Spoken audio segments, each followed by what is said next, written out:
ഈ ഭരണിപ്പാട്ട് എന്ന് പറയുന്നത് ആർക്ക് വേണമെങ്കിലും ആചാരപരമായിട്ട് പാടാം. അവിടെ തെറിപ്പാട്ട് എന്ന് പറഞ്ഞ് ധാരാളം രീതിയിലുള്ള വിമർശനങ്ങളും ഉയർന്നു വരുന്നുണ്ട്. പക്ഷേ യഥാർത്ഥത്തിലുള്ള ഭരണയിൽ ഐതിഹ്യം ഒരു സൈഡിലുണ്ട്, അതേപോലെ തന്നെ വളരെ പ്രാധാന്യമുള്ളതാണ്. ആ ബ്രാഹ്മണിക്കൽ ആ ഒരു സമ്പ്രദായം എന്ന് പറയുന്നതിനേക്കാൾ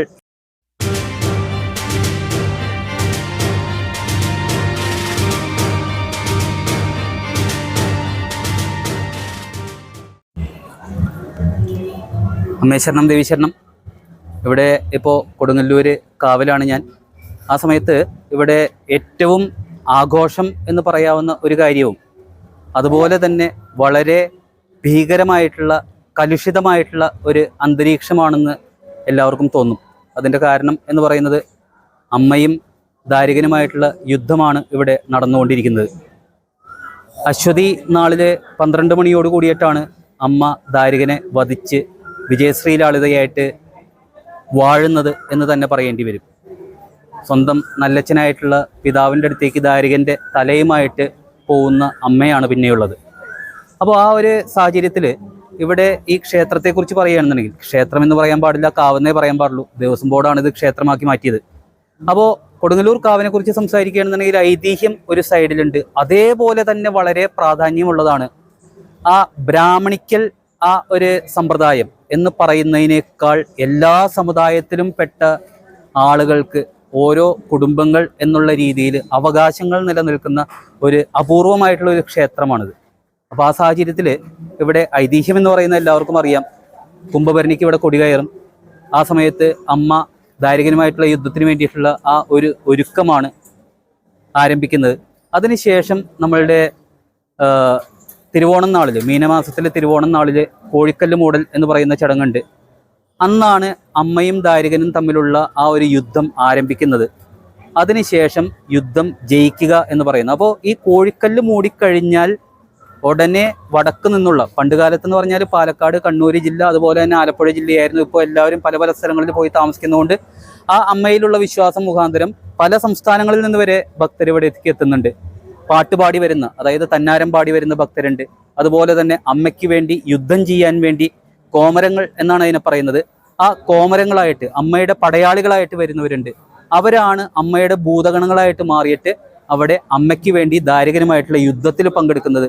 അതിൻ്റെ പ്രതീകാത്മകമായിട്ടാണ് അമ്മയ്ക്ക് വേണ്ടി അവർ ശിരസിൽ പള്ളിവാള് കൊണ്ട് വെട്ടി നിണം സമർപ്പിക്കുന്നത്. അതാണ് ഇവിടുത്തെ ഏറ്റവും പ്രാധാന്യം കോമരങ്ങളെ സംബന്ധിച്ച്. എല്ലാവരും വ്രതമെടുത്തൊക്കെയാണ് ഇതിന് വരുന്നത്. തിരുവോണം നാളിൽ കോഴിക്കല്ല് മൂടിക്കഴിഞ്ഞാൽ തൊട്ട് അമ്മയുടെ പടയാളികൾ ഇങ്ങനെ വന്നുകൊണ്ടിരിക്കും. ഇവിടെ യുദ്ധ ഒരു പ്രതീതിയാണ്, അതായത് രണാങ്കണം എന്ന് തന്നെ പറയാവുന്നത്. അവിടെ അമ്മയ്ക്ക് വേണ്ടി രക്തം സമർപ്പിക്കലും അങ്ങനെയുള്ള കാര്യങ്ങളെല്ലാം നടക്കുന്നു. അതിനുശേഷം അശ്വതിക്ക് അമ്മ ദാരികനെ വധിക്കുന്നു. അതിനുശേഷം യുദ്ധം അവസാനിക്കുന്നു. അപ്പോൾ ആ മുറിവ് സംഭവിച്ചതിൻ്റെ ഭാഗമായിട്ട് അമ്മയ്ക്ക് വേണ്ടിയുള്ള ചികിത്സ എന്ന് പറയുന്നതാണ് തൃച്ചന്ദന ചാർത്ത് എന്ന് പറയുന്നത്. ആ തൃച്ചന്ദന ചാർത്ത് കഴിഞ്ഞു കഴിഞ്ഞാൽ 7 ദിവസത്തേക്ക് നട അടയ്ക്കും. ആ നട അടച്ചു കഴിഞ്ഞാൽ 7 ദിവസത്തിന് ശേഷം നട തുറക്കുക എന്നുള്ളതാണ് ക്ഷേത്രത്തിലത്തെ ആ ഒരു ഐതിഹ്യവും ചടങ്ങും എന്ന് പറയുന്നത്. അതിൽ ഈ കുംഭഭരണി കൊടിയേറ്റം എന്ന് പറയുന്നത് കൊടിമരമില്ലാത്ത ക്ഷേത്രമാണ്. കിഴക്കേ നടയിലും വടക്കേ നടയിലും ആനപ്പന്തലുകളിൽ 4 മൂലകളിലും കൊടികൾ തൂക്കി, അതായത് അത് ഒരു എടമുക്ക് മൂപ്പന്മാരെന്ന് പറയുന്ന ആളുകളാണ് അത് ചെയ്യുന്നത്. അതിനു മുമ്പ് കോഴിക്കല്ലിൽ മലയന്തട്ടാൻ എന്ന് പറയുന്ന വിഭാഗത്തിലെ കാരണവരും അദ്ദേഹത്തിൻ്റെ മരുമകനും ചേർന്ന് മണി കിലുക്കി സ്വർണ്ണപ്പട്ടും അതുപോലെ തന്നെ താലിയും വടക്കേ നടയിലുള്ള കോഴിക്കല്ലിൽ സമർപ്പിക്കുന്ന ഒരു ചടങ്ങുണ്ട്. അതേപോലെ തന്നെ കോഴിക്കല്ല് മൂടൽ എന്ന് പറഞ്ഞു കഴിയുമ്പോൾ തിരുവോണം നാളിലത്തെ അവിടെ ആ വടക്കേ നടയിലുള്ള 2 കോഴിക്കല്ലുകൾ അത് കുഴി വെട്ടി മൂടി മണൽ തിണ്ട് പോലെയാക്കി അതിൻ്റെ മുകളിൽ പട്ട് വിരിക്കുക എന്ന് പറയുന്നത്, അതിനും അവകാശമുണ്ട്. അത് ഭഗവതി വീട്ടുകാരെന്ന് പറയുന്ന കൊടുങ്ങല്ലൂർ ദേശത്ത് തന്നെയുള്ളവരാണ് ചെയ്യുന്നത്. അതിനുശേഷം അവർ വിളിച്ചു ചോദിക്കും, തച്ചോളി തറവാട്ടിലെ കോഴികൾ ഹാജരുണ്ടോ എന്ന് 3 തവണ വിളിച്ചു ചോദിക്കുമ്പോൾ ഹാജരുണ്ട് എന്ന് 3 തവണ തച്ചോളി വീട്ടുകാർ പറഞ്ഞിട്ട് തച്ചോളി തറവാട്ടിലെ കാരണവരും അവരുടെ കുടുംബത്തിൽപ്പെട്ടവരും ചേർന്ന് പ്രതിനിധികളാണ് വരുന്നത്. അവർ 2 പൂവൻ കോഴികളെ ആ ബലിക്കല്ലിൽ സമർപ്പിച്ച് കഴിയുമ്പോഴാണ് കോഴിക്കല്ല് മൂടൽ എന്ന് പറയുന്ന ചടങ്ങ് നടക്കുന്നത്. അതേ ദിവസം വേണാടൻ കൊടികൾ എന്ന് പറയുന്നത് തെക്കേ നടയിലുള്ള ആലുകളിൽ കൂട്ടിക്കെട്ടി കൊടികളും മണികളും കൂട്ടിക്കെട്ടി വേണാടൻ കൊടികൾ ഉയർത്തുന്നതും അന്ന് തന്നെയാണ്. അതും എടമുക്ക് മൂപ്പന്മാർ തന്നെയാണ് ചെയ്യുന്നത്.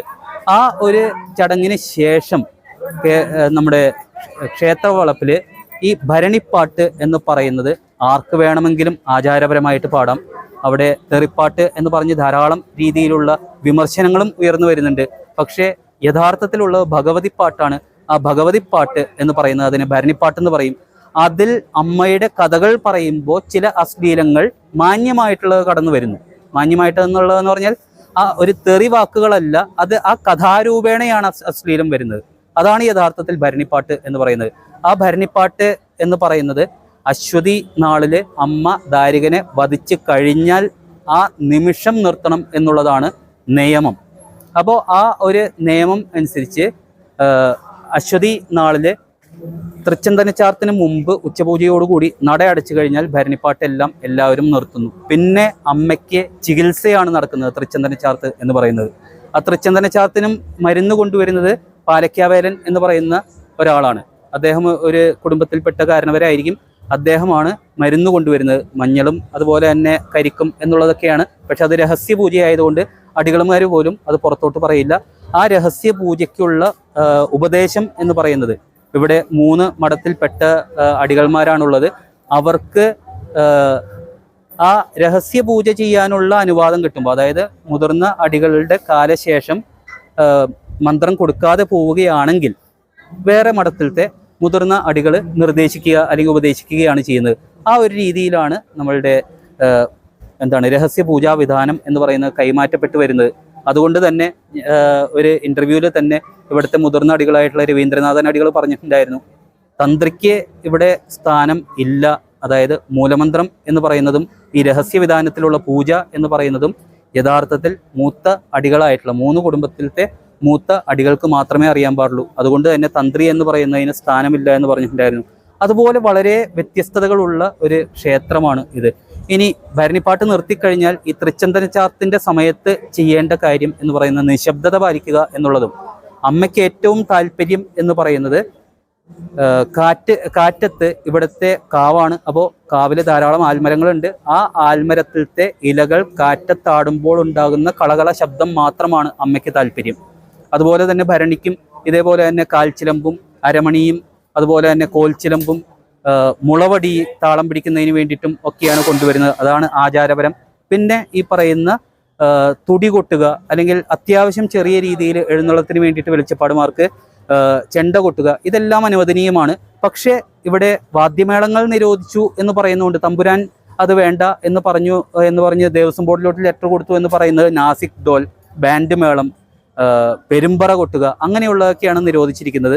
അല്ലാതെ ചെണ്ട അല്ലെങ്കിൽ തുടി കൊട്ടുക അങ്ങനെയുള്ള കാര്യങ്ങളൊന്നും നിരോധിക്കാൻ തമ്പുരാൻ ആവശ്യപ്പെട്ടിട്ടില്ല എന്നുള്ളതാണ് എനിക്ക് മനസ്സിലാക്കാൻ സാധിച്ചത്. അപ്പം അങ്ങനെയുള്ള ഒരു കാര്യം അവിടെ നടക്കുന്നുണ്ട്. പിന്നെ ഈ തൃച്ചന്തനച്ചാർത്ത് കഴിയുമ്പോൾ വലിയ തമ്പുരാൻ കിഴക്കേ നടയിലൂടെ പുറത്തേക്ക് വന്ന് നിലപാട് തറ എന്ന് പറയുന്നത്, അതായത് തമ്പുരാന്റെ സ്ഥാനത്ത് ഇരിക്കുന്ന ആ ഒരു തറയാണ് കിഴക്കേ നടയിൽ, മഹാദേവന്റെ നടയിൽ. ആ നിലപാട് തറയിൽ വന്നിരിക്കുകയും പാലക്കാവേലൻ ഒരു കരിക്ക് കൈമാറുകയും ചെയ്യുന്നു. അതിനുശേഷം തമ്പുരാന്റെ പ്രതിനിധി ഒരു ചുവന്ന കുട ഉയർത്തുന്നതോടുകൂടി ഇവിടെ കാവ് തീണ്ടൽ എന്ന് പറയുന്ന ചടങ്ങ് നടക്കുന്നു.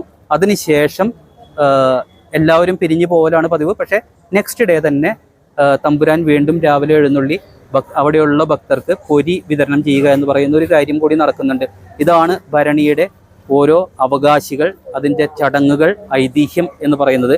ഇത് അനൂസ് വ്ലോഗ് എന്ന് പറയുന്ന ഒരു ചാനലിൽ ജനങ്ങളിലോട്ട് എത്തിക്കുക. അതായത് ഹൈന്ദവ സംസ്കാരം അല്ലെങ്കിൽ ഇതുപോലെയുള്ള പഴയ രീതിയിൽ എല്ലാവർക്കും ക്ഷേത്രപ്രവേശനമൊക്കെ മനസ്സിൽ പോലും ചിന്തിക്കുന്നതിന് മുമ്പ് തന്നെ ഈ കാവില് ഏത് ജാതിക്കാർക്കും കയറാനുള്ള ഒരു പെർമിഷൻ ഉണ്ടായിരുന്നു എന്നുള്ളതിൻ്റെ തെളിവുകളാണ് ഈ ചടങ്ങുകൾ സൂചിപ്പിക്കുന്നത്. അപ്പോൾ അതാണ് എനിക്ക് ഈ വേളയിൽ പറയാനുള്ളത്. അമ്മേ ശരണം ദേവീ ശരണം. ഭരണി മഹോത്സവത്തിന് എല്ലാവിധ ആശംസകളും. നന്ദി.